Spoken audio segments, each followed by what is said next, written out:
Hello, everybody. How are you? It is Wednesday. It's up. What's up Wednesday? I am Kristen, also known as Kristen Me and Kristen.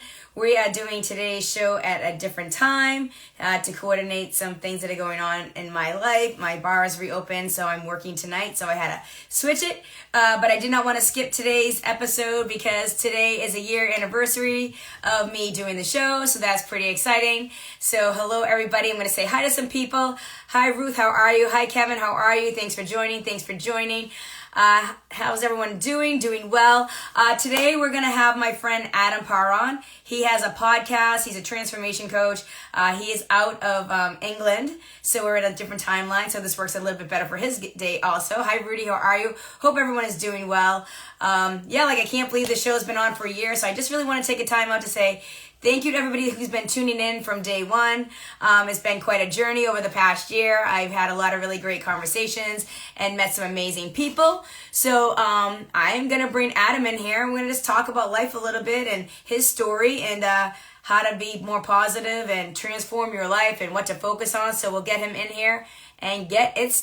Hi, Cynthia. How are you? Good to see everybody. Hope everyone is having a great week. It is the middle of the week. Beautiful day in Boston. So I'm excited. So. Hey. How are you? Yeah, really well, thank you, really well. Well, thank you for being here. No, you're welcome. I'm really grateful to be here. I'm happy that I'm grateful for being able to work it out in the time zone and that kind of thing as well.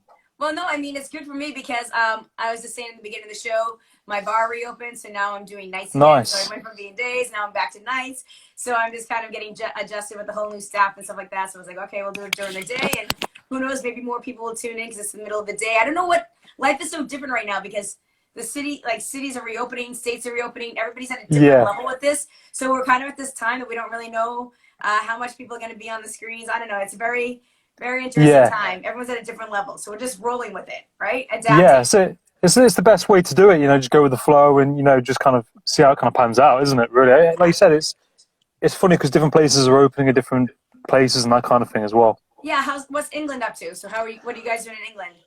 Yeah, we basically, we're starting kind of easing the restrictions now. So I think from the 12th of March, all non-essential kind of places are open. So it's quite interesting, to see what's going to be happening. They're doing the vaccine and all that business. So as time goes on, I think, it'll be interesting to see what happens.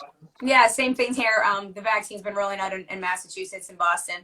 I work at a bar, so my bar reopened. We hibernated for the winter, and then we kind of remodeled. You can be inside right now. So we basically kind of made partitions, but they kind of did windows. So it looks really cute and cozy.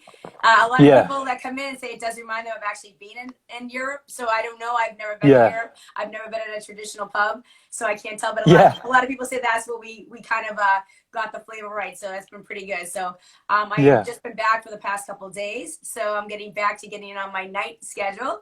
So nice. Like, we'll do it in the afternoon. Hi, Jess. How are you? So we are here with you, Adam. Like I said to people in the beginning, you have your own podcast, the Parasitivity Podcast, right? That's it. Is that a play on positivity, right? Yeah. My surname's Parr, and then I was kind of thinking, do it around positivity and kind of, try and incorporate my surname into it. So kind of clicked. I love that. I think it's great. And I think we can all use a little bit more positivity in our life. So that's fantastic. Yeah, so, that's it. So Adam, you're originally from England, correct? Yeah. All right. And what were some, did you go to college, university? What did you kind of start off with? And how did kind of you get into coaching? What were some of your background jobs? And then what kind of got into that? Yeah, no, good question. Starting out, I kind of, job-wise, I kind of fell into hospitality. My dad's a chef, and he was like, you'll always kind of have kind of work going on. So I kind of, 16 years old, started out as a waiter in a restaurant. And alongside that, I was at college doing public services, uniform public services, which is the police, army, fire service. Because initially I wanted to join the police. Right. And then I was like, well, I want to join the military. So then I kind of changed my mind and then pursued that. So I kind of did that for 3 years alongside working in restaurants, clothes shops. And then, I kind of went on to join the military after college and then ended up changing my mind Which because everybody does. I mean, because that's like one of the great things about being young, right? You get to try yeah, and change your mind and try different things. yeah, that's it. So I kind of like, something didn't feel right, so I had to kind of trust that. And then, yeah, just kind of did different jobs whilst, always having the kind of interest in psychology and people. And I think like kind of when you have things, when you experience sometimes difficulties in the past with mental health, I kind of wanted to kind of pursue helping people with their mental health and trying to, give something back. So that's kind of like, how I kind of fell into it by kind of trying different things out, trying out different courses and just kind of, trying to find your way. Right. I think that comes with the hospitality industry also sometimes. I think in the hospitality, you're dealing with people. And I think that's Yeah. one of the things. I think that we are kind of coaches and we just don't realize it on a day-to-day basis because you're over there trying to like help a person get through a bad day, or you're meeting a lot of interesting people and conversations come, and sometimes your past life experience, it comes up in the conversation, and before you know it, you're really kind of working through some pretty deep stuff sometimes. But like, Yeah. especially as a bartender, that's what I notice. A lot of times as a bartender, you never know which way the conversation is going to go, and you kind of get into some things sometimes. And I think, when you're serving, whether it be food or drink, you're serving people, right? So I think there's something in us that if you really do like people, you kind of want to take it to the next level. So I can understand how the coaching kind of led into that. Yeah, no, definitely. I think like, I've always kind of had that interest in people. And I think, in that trade, like there's a lot happening. I mean, as you meet so many people, you have to gain rapport, you have to listen, there's a lot of things happening and you have to manage all that stress and, kind of put it into the forward kind of motion. So, I mean, and you meet people, you hear people's stories, you're relating to them. So it is quite kind of coachy. You kind of end up helping customers sometimes. And Yeah. so, yeah. Yeah, I love that. Adam, so I mean, I think you had a pretty interesting experience. I don't know how old you were. Can we talk about like the big fall? And I think that was a really experience that really changed your life. So can you tell everybody a little bit backstory about that? Yeah, of course. I mean, I was probably around 13, 14 years old. And I ended up, kind of being around the wrong kind of people. I was kind of people pleasing, wasn't really thinking about my future, what I was doing, kind of led by my ego. And we ended up, like during the summer holidays, climbing onto this roof of this church, and there were like 2 or 3 layers, and we were running around, and I ended up standing on this skylight, which is about 15 feet, I think, Okay. maybe higher, and that popped. It just broke, and I ended up falling through it. Wow. And I ended up having lacerations on my arm and things like that. I kind of got scars, and I cut my arm open. So there was instantly when that happened, I kind of I was in shock. I went into a state of shock. Yeah. I thought I was going to die, and I remember going to hospital. We got taken to hospital, had all the checks and everything. Yeah. And very, very lucky. I had no serious damages or anything like that. That's fascinating. Falling that level, a lot of people either have a head trauma or broken bones, could be paralyzed. So many worse things could have happened, but that's amazing that you didn't have anything life-threatening. Yeah, I mean, physically, I was okay. I had no life-threatening injuries. I ended up falling onto a sink, which then broke my fall, and the police couldn't get their head around it. They're like, it just looked unrecognizable, and that I was okay. But kind of cut a long story short, a couple of months later, I was at school doing my exams. Yeah. And I mean, I'd never experienced anxiety in my life or any mental health difficulties prior to that. And I remember just kind of having this full-blown anxiety panic attack whilst doing my exam. Right. And just freezing and just thinking I was going to die. But I didn't quite know why I was feeling that, So that happened to me. And around that same time, I mean, a lot of people don't really know much about this, but there's a lot going on around school, around, my home life. And then I had that happen. And so that was quite a lot. So I ended up having storm. So the perfect storm. Everything just kind of all tackled on top of each other, and then you're all of a sudden like this young kid trying to figure out all these different feelings and emotions, and then what is this? Like a panic attack, I knew from other people that I've spoken to. I mean, I've had a little bit of anxiety, but I've never had the panic attack. The ones that people talk about when you actually you sweat and you almost are feeling like you're gonna have a heart attack. And I think that's to experience that as a young person, like what is going on. It's like an out of body experience. So that's fascinating. Yeah, that did happen, and that happened multiple times. It kind of got triggered if I was in crowds of people, Mm-hmm. so I kind of was worried about going out, going in crowds. Mm-hmm. And I went to the doctors. I had therapy. My mum was luckily enough qualified as a counselor and doing her hypnotherapy, so she was doing hypnotherapy with me. So I had that good support network, but a difficult time, and I got through it, and I don't experience any of that anymore. That's good. But yeah, but it was PTSD, depression, anxiety, kind of all at once, and it's kind of like smashing a pane of glass and having to slowly rebuild those pieces. That's what the best way I can describe it. No, that's a great way to describe it, because I think that's what a lot of people don't realize. I think a lot of times different experiences we have or different tragedies we have, it's true. It's like it shatters and you have to kind of rebuild, whether it be like something that, trauma, if you don't deal with it, or fear, if you don't deal with it, it can really inhibit your whole entire life.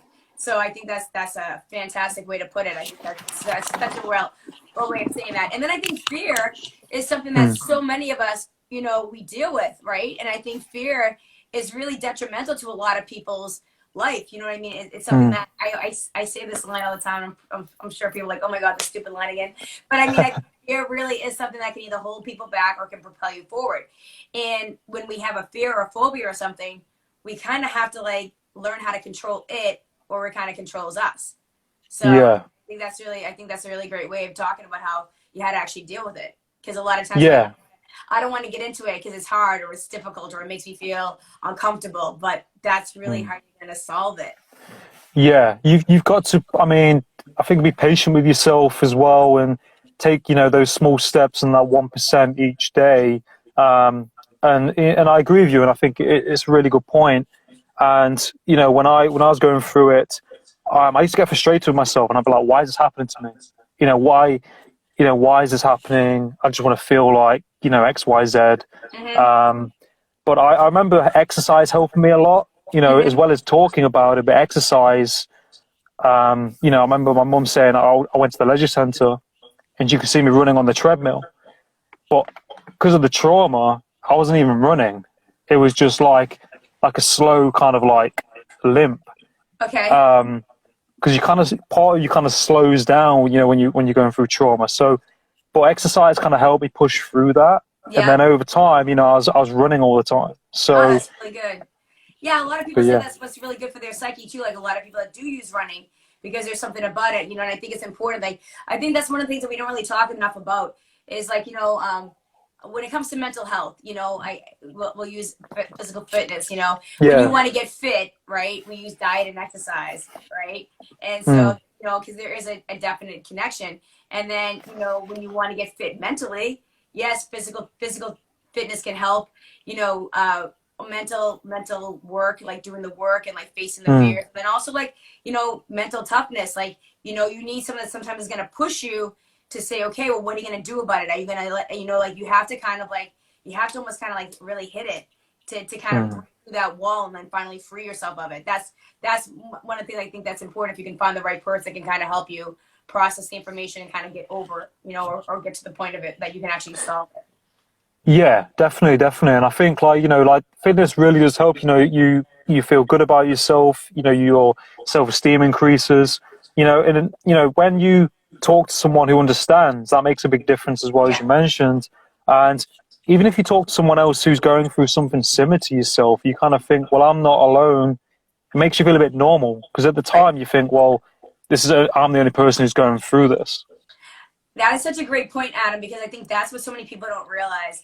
And that's one thing I love about what I've learned about Instagram over the past year. Like when I'm looking for someone that I want to have a conversation with, or, or you find somebody's profile that's really interesting, you realize that there's all these groups of people that have been through similar things. And like, so it's almost like you can find a whole network of people that are doing the same thing you're doing. And I think that is one of the things when it comes to depression and anxiety and sadness is the feeling alone. Right? To know that there's somebody else that feels the same way as you, or somebody that went through the same experience.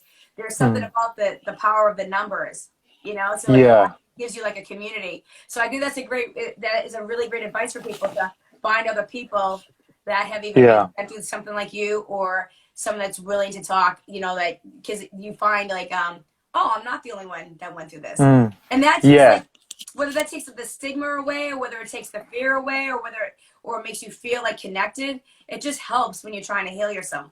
Because of course we all feel like, oh, well, I'm probably the only person that, has ever done this or felt this way. And so I think that's a really great advice. Yeah. Yeah. No, I really appreciate it. And I think like, as well, like when it's happening, I think it's kind of how you respond to it and how you react to it. Yeah. And, like you can kind of go to that victim mentality sometimes. And I was like, well, it's what you do with that experience, what you do with that experience and how you're going to use that, to probably help other people, to turn it around. Sometimes, you see people in victim and they stay in that victim place and they don't move forward. But yeah. No, that's such a great point, because the victim mentality, I mean, it's so easy to play into it. You know what I mean? And we feed it sometimes. We give a lot of people a reason why, or we let them linger in that, but that doesn't really get you anywhere. And so I've always been like, like I'm over here, I will cheer anybody on. I will try to like make you feel better, but I'm like, if you're going to wallow, I'm going to drag you out. Like, you can't just sit there and wallow in it, because you're going to sit there. I always say, like, you're going to have a bad day. It's okay to have a bad day. Just don't have a bad month. And that's one of the things you have to kind of, I think it's a mindset thing. You have to kind of learn to kind of change your mindset a little bit. Like when you feel it going on, feel your emotions, feel your anger, feel your sadness, feel your frustration. I'm not saying don't do that, but then find out what you're going to do about it. I think if you sit there and just say, oh, I'm just going to sit in it, then you're not really going to help yourself get anywhere. And that's just where you're going to be. I feel like boundaries in life are really, we put more of the boundaries on life in ourselves than other people do. Our own fear, our own limitations, our own self-doubt or self-critic, I think holds so many of us more back than like what somebody else can do. Given the wrong mindset of the wrong things, Yeah. Yeah. No, I think that's a really great point. And I think that kind of, as you were talking then, it reminded me of, when I worked in restaurants, and you must, have experienced that, or with other people, you have to bounce back quick. If you mess up on an order, or you drop something, or something happens, it's a domino effect. You've got the kitchen who are going to get pissed off. You're going to have the customers pissed off.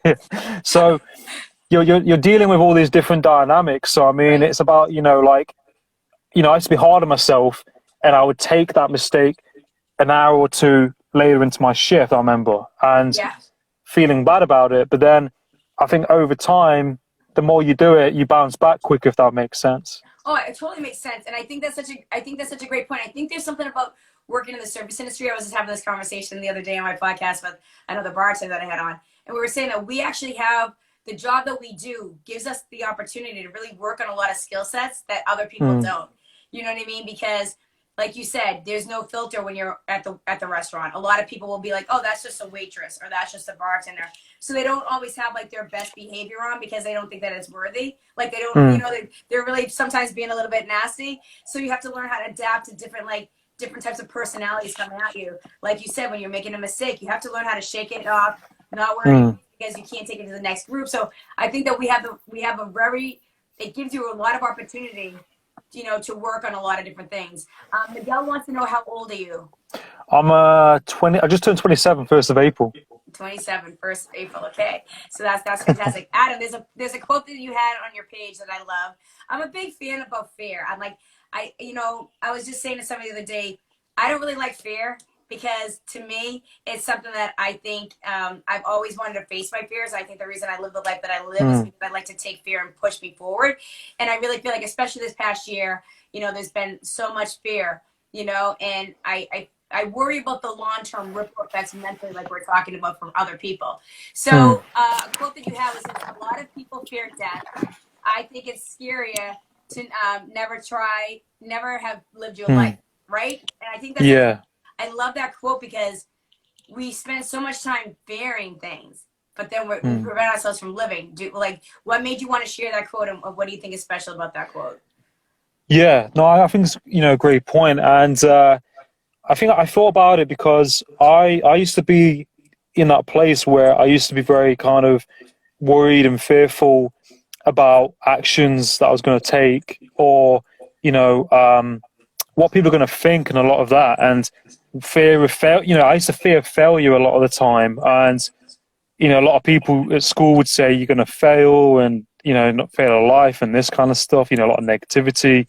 So I mean, I think took a little bit of that in, and soaked a bit of that up. So I carried that for a long time, and I would fear taking action and doing things.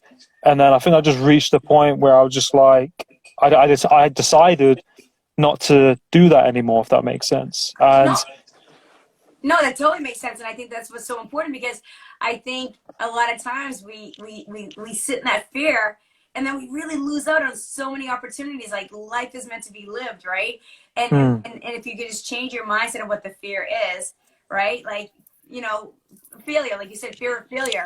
There's so many people that don't do that thing or take that action because they're afraid of that failure. But what is failure? Failure is really in your mind. You know what I mean? It's not for the world. It's really only in your own. It's only what you're thinking of failure. Because it's how you approach it. So that's one of the things I said. Like, I was talking about, like, being a fighter, like a professional fighter. Yeah. Right. Now listen, you want to talk about fear. You're talking a bunch of smack before a fight. You go on, like, national television, and if you get your ass whooped, right? That's gonna be humbling experience, because now you said you were gonna win and you didn't win. Now, if you can get back up, if that person can get back up and get back in the ring for the next fight, right? Then why can't we do that in our own life, right? Yeah. Like, nobody knows we stumbled or something didn't go the way we wanted. It's here. We're holding on to that. Yeah. So, I love that. Yeah, no, I appreciate it. And I think, like, it's a great point, though. And I think fear is a big topic. And I think fear is very kind of represented sometimes. People sometimes, I like, for this podcast, like, I felt excited, but sometimes excitement can get mixed up with fear. And I think, I think if something doesn't make you fear, I can't even say it now, if something doesn't make you fearful, then I think that kind of fear is behind a lot of things. It can kind of push you to that next level, and fear is kind of part of the process. Right. It's when you start making content or doing podcasts, I was quite afraid and quite excited, and it's part of the process, if that makes sense. And you think of starting out, you're going to have emotions come up because you're stepping into the unknown. Right. Yeah, so I totally agree with you on that. Now, when did you start the podcast, and what made you want to start a podcast? Gosh, I started it back in January last year, and I kind of wanted to do one for, like, quite some time, but I was held back by self-doubt. I was held back by fear. I was held back by what people are going to think about it. Yeah. And I look up to Gary Vee, I look up to, like, Joe Rogan, and, I like connecting with people. And then I thought to myself, why not just start by, using my phone? And I did that last January, and I've just kept on doing it ever since. I love that. I think that's so great. I think that's another thing. Like you were saying, like, you want to do the podcast, you want to have conversations with people. I think that's a great reason that you want to do it. So many people that say, oh, I want to do a podcast because I think it's going to make me rich, or everyone's going to know my name. It's like, okay, then probably you shouldn't do that, because it's a very, very, very saturated market. There's a lot of podcasts out there. But I think so many people overthink it. Like you said, the fear, they overcomplicate the process, or they take all these different things, or we wait too long, and like, oh, we got to make it perfect. But, like, here you are, you did it with your phone, and you've had how many? I think over 200, right? Don't you have over 200 episodes?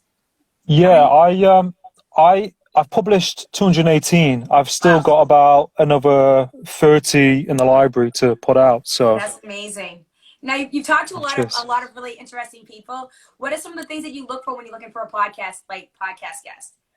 Yeah, I mean, I'm very open, to be honest. Like, I think, I used to kind of be looking for corporate people who are coaches or into personal development. But now, I mean, when I kept on doing it, I met different people, from all different backgrounds. And I think, like, everyone has their own story, or that, you know, like a silver lining to their life, regardless of their kind of sector of work or their class or their age or background, whatever it is. So I'm very open now, and I'll just touch base with people and explain it to them, and if they like it, you know, I kind of go ahead of it.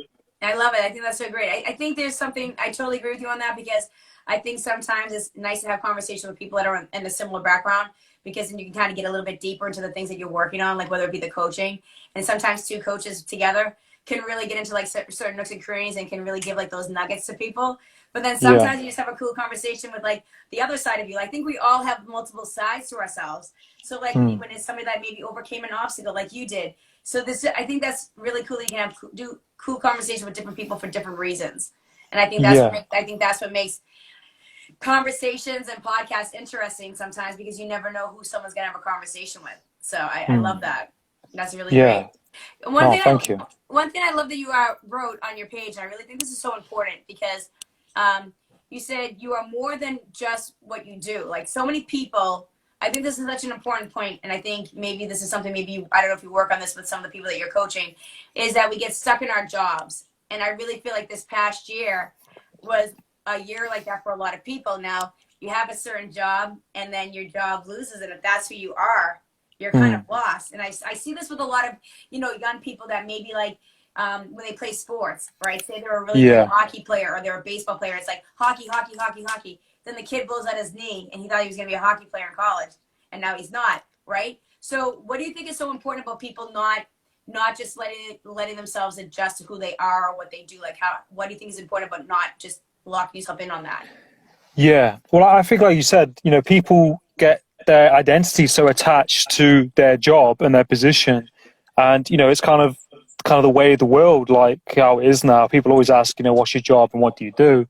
And I think like, you know, if people have a certain job, then they might feel lesser than, because they're in a certain position. And you know, I've worked in lots of different positions, you know, from washing, I've washed dishes as a dishwasher, you know, I've kind of done waitering and retail, and you know, they're just jobs, really. It doesn't define you as a person and who you are. You know, you have so much more about you that people don't kind of know about you, if that makes sense. That's just the role that you're doing. But sometimes people get so caught up with our identity that if I do a certain job, then, you know, I'm lesser than, and it kind of gets molded in. But I think it's a lot of that's to do with growing up, seeing other people, what they're doing, how they feel, what they have. So a lot kind of goes to it, you know, like people's belief systems. But, you know, I think regardless of the job, you know, you're still a human being, and you have your own identity as who you are, if that makes sense. No, I think that's such a great point, because I think, you know, you see that in so many, you know, people think like, oh, if I get this job, that's going to make me happier, or if I do this, that's going to make me more successful, or people are going to look at me this way. But in reality, it's not the job that makes you who you are, right? It's who you are, because that job could go like that. Like say a company gets sold and you are a CEO, and then they sell it, and then you don't have a job, right? Now you got to go back to the drawing board, and it can really throw a lot of people into a downward spiral if you only judge yourself by your career. And the other second point that I think is such great about that point, Adam, is that say you're trying to get into a passion career, like, you know, you started your coaching business, or, you know, starting a podcast, or deciding that you want to, you know, change what you're doing for a living.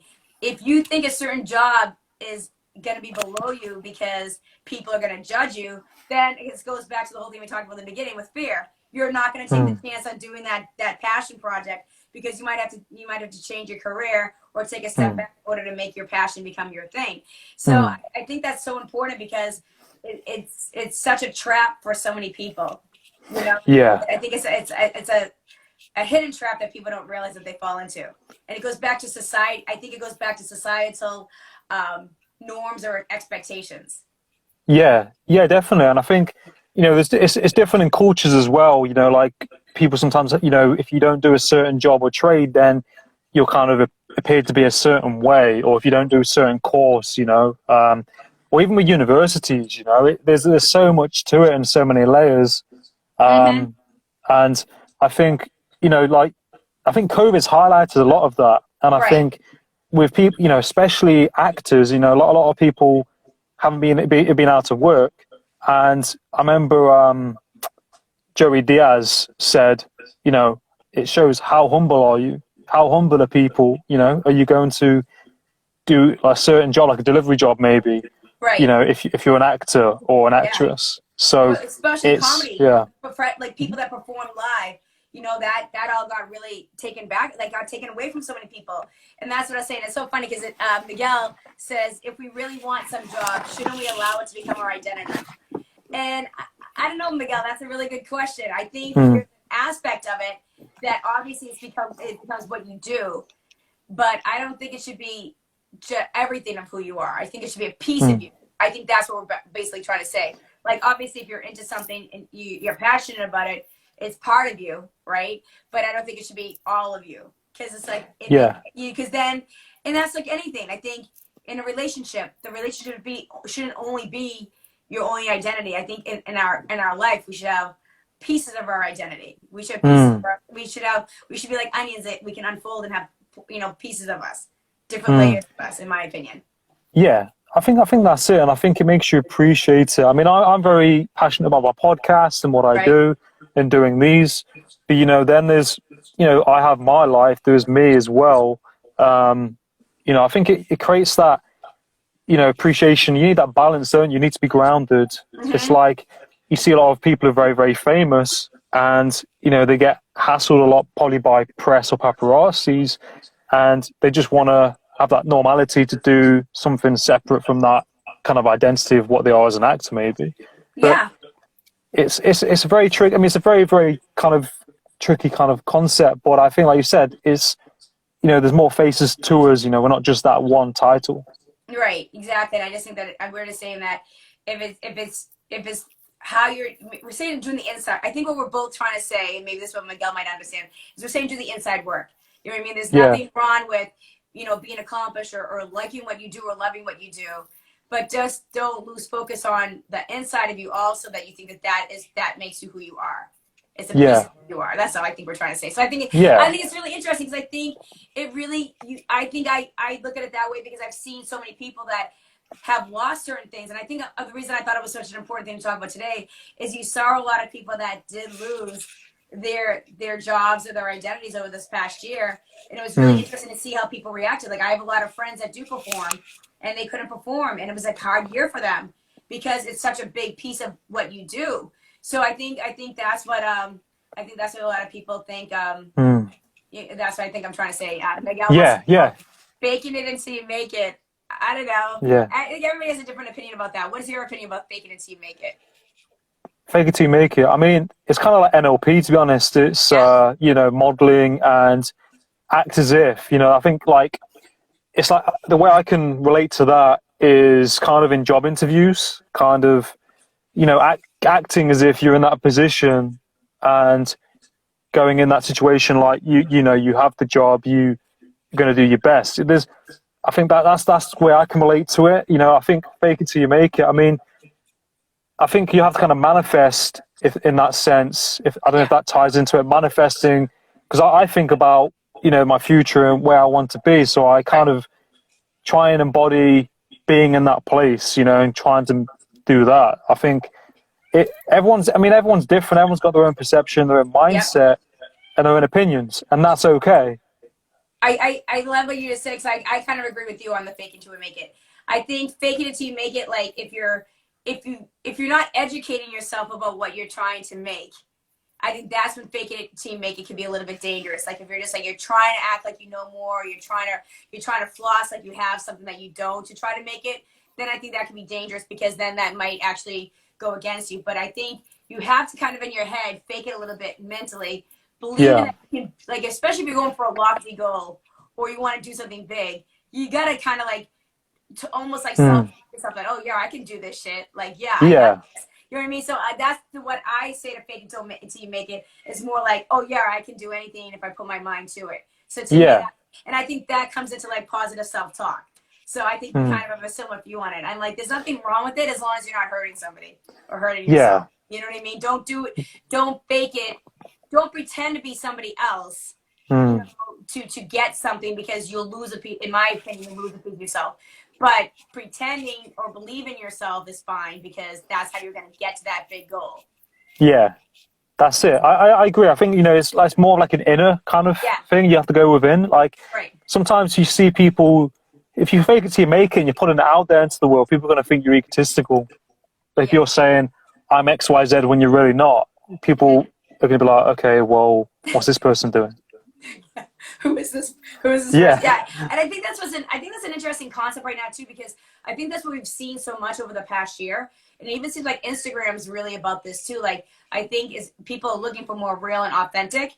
I think a lot of like people were kind of sick of this whole like, pretending or faking things. So I think Magoni Studio said the same thing, fake it until you make it mentally. Totally agree. She agrees the same thing. It's a mindset thing, in my opinion. But I think if you're taking pictures in front of a fake house and a fake car because you're trying to get people to, buy the lifestyle that you have, that is where I think that's what I think, Instagram seems to be pushing back on a lot of that whole stuff. They're looking for more authentic connections, real postings, real things. Yeah. And I think that's what's great. I think we should be a little bit more real. I think so. I think it's a nice thing. I like seeing someone's ugly and messy. I think it's okay, because it makes you feel more like, oh, good. That wasn't such an easy journey for that person.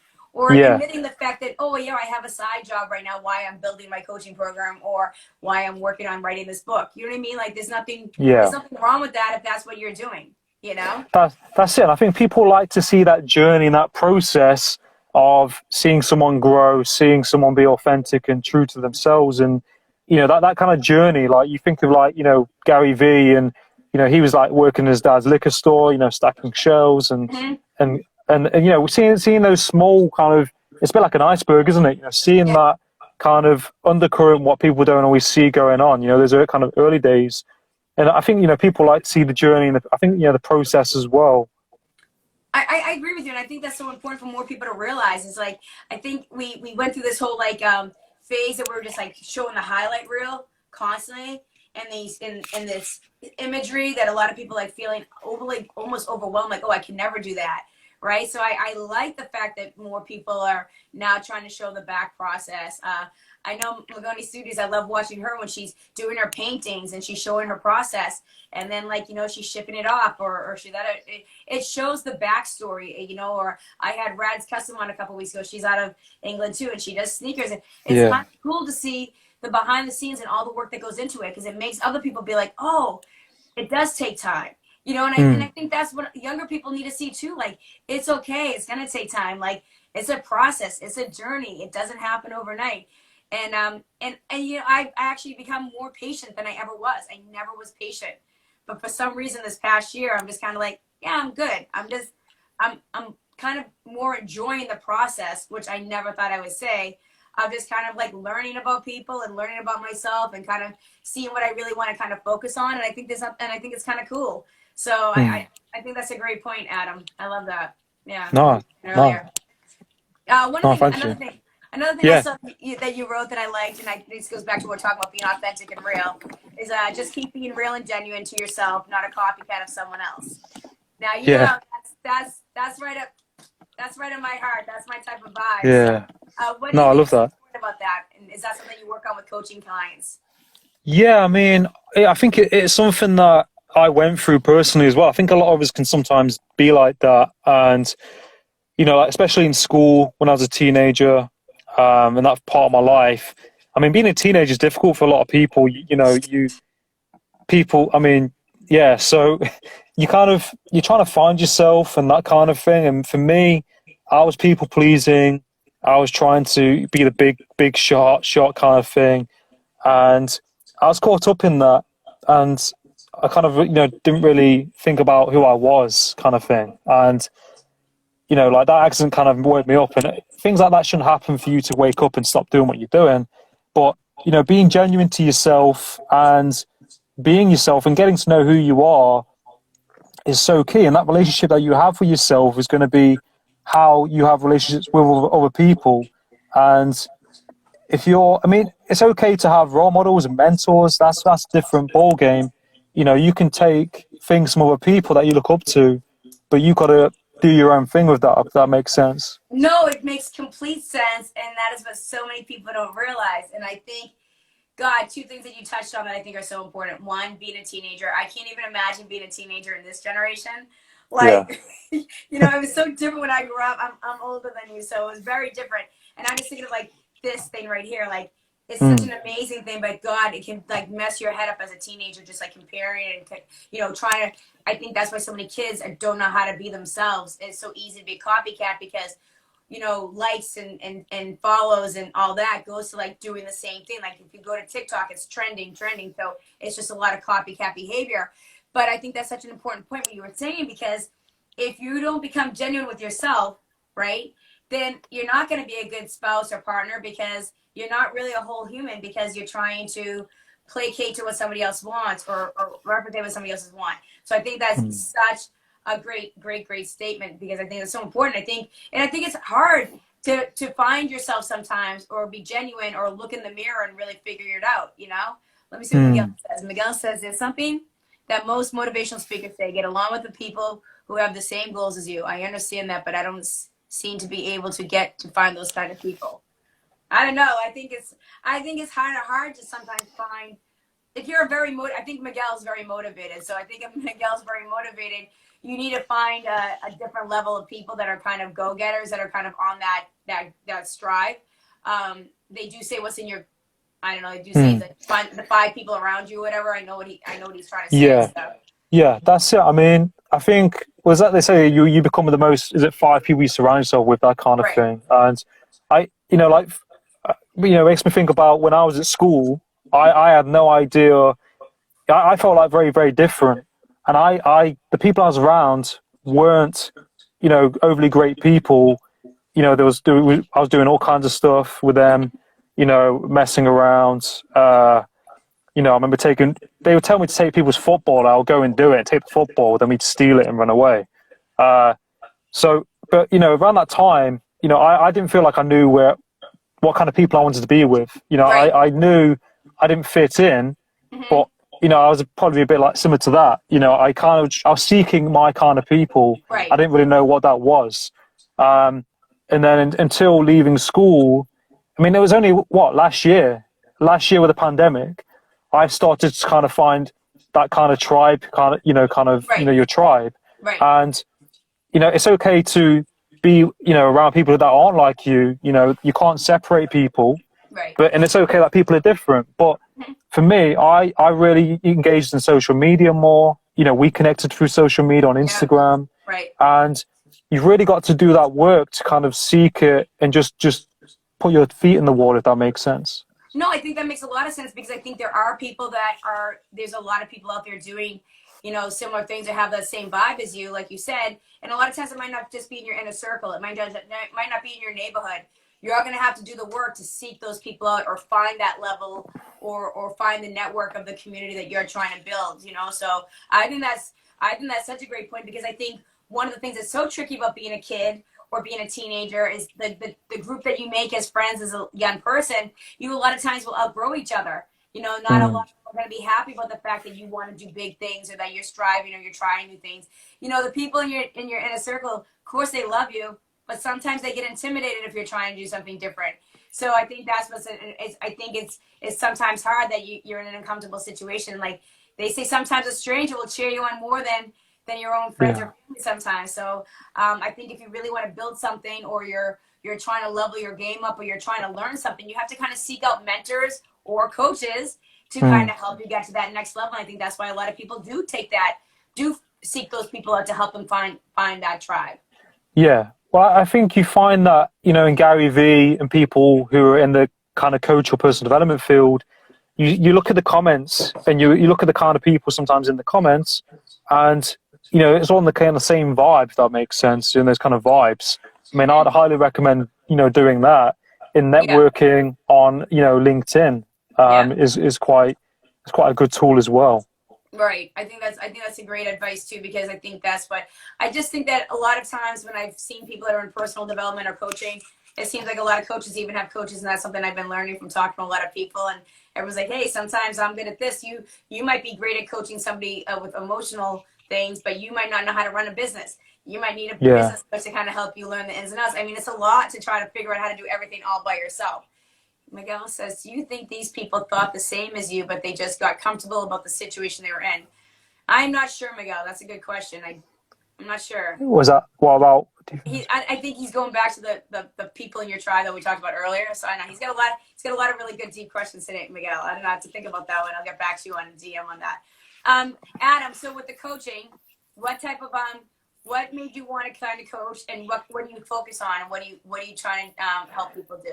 Yeah, to be honest, I'm still trying to figure out my niche, what area I want to go into. Yeah. But I kind of got into coaching through trying different things out, and from my life experience and the situations I've been in, and it really just resonated with me.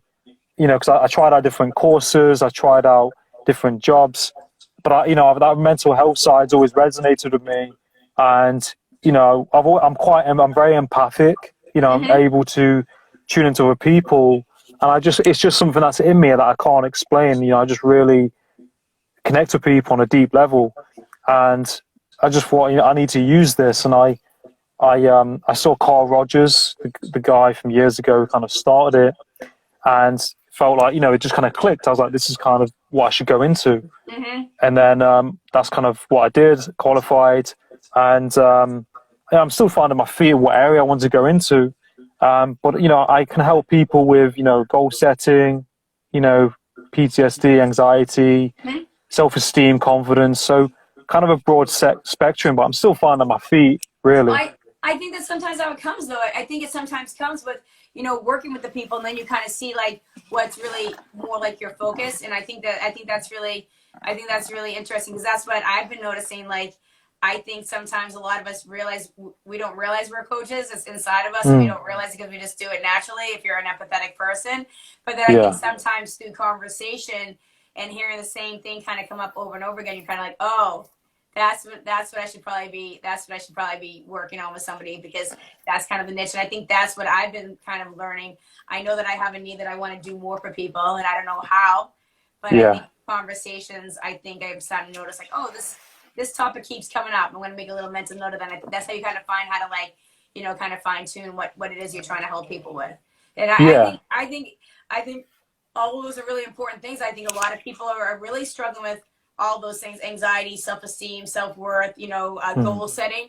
I think if you do want to kind of build something, if you need to start with goals, and you need to start with your timing. So I think that's great that you're at least getting started with those things, and maybe little by little you're helping people, and it might fine tune into like one or two of them more. So it's all a process, right? Nothing wrong with sharing the process. Yeah, that's it, exactly. That's it. And I think, like you said, it's all about the process, and it's okay to change over time. It's okay to say I'm going to change and do this area now. I think that's okay. And we don't have it all figured out. I think we sometimes think you go into it and you just figure it out straight away. I remember when we did coaching, you do all the coaching, you learn all that you got to do, and then it's like, off you go now.